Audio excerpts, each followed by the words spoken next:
At least 42 terrorist attacks aimed at the United States have been thwarted since 9/11. Tools like the Patriot Act have been instrumental in finding and stopping terrorists.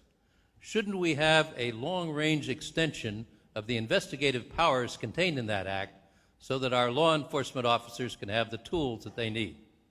Speaker Gingrich, only this weekend there was an alleged terror plot uncovered in New York City. What do you think?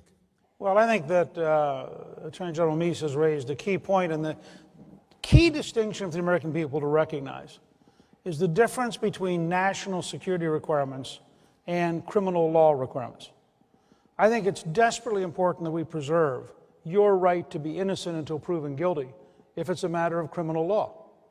But if you're trying to find somebody who may have a nuclear weapon that they are trying to bring into an American city, I think you want to use every tool that you can possibly use to gather the intelligence.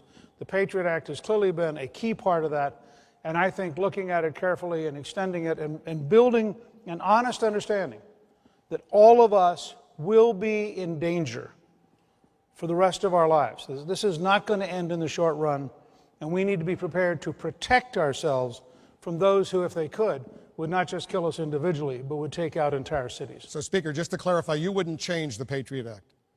No, I would not change it. I'm not aware of any specific change it needs, and I'd look at strengthening it because I think the dangers are literally that great.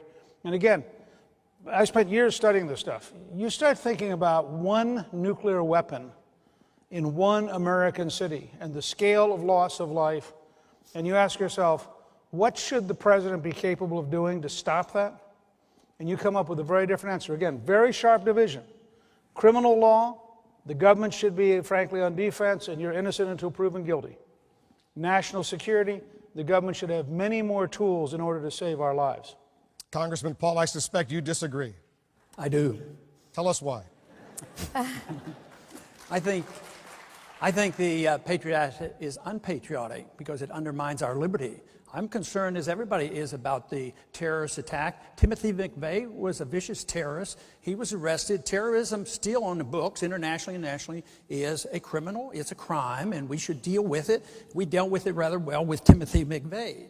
But why I really fear it is we have drifted into a condition that we were warned against because our early founders were very clear. They said, don't be willing to sacrifice liberty for security. Today, it seems too easy that our government and our Congresses are so willing to give up our liberties for our security. I have a personal belief that you never have to give up liberty for security. You can still provide security without sacrificing our Bill of Rights.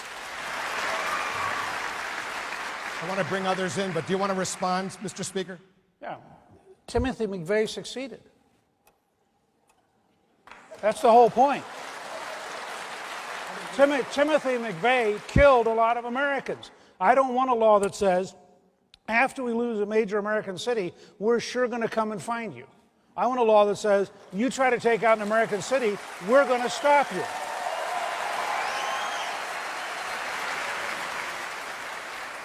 This is like saying that we need a policeman in every house, a camera in every house, because we want to prevent child beating and wife beating. You can prevent crimes by becoming a police state. So if you advocate the police state, yes, you can have safety and security, and you might prevent a crime, but the crime then will be against the American people and against our freedoms, and we will throw out so much of what our revolution was fought for. So don't do it so carelessly.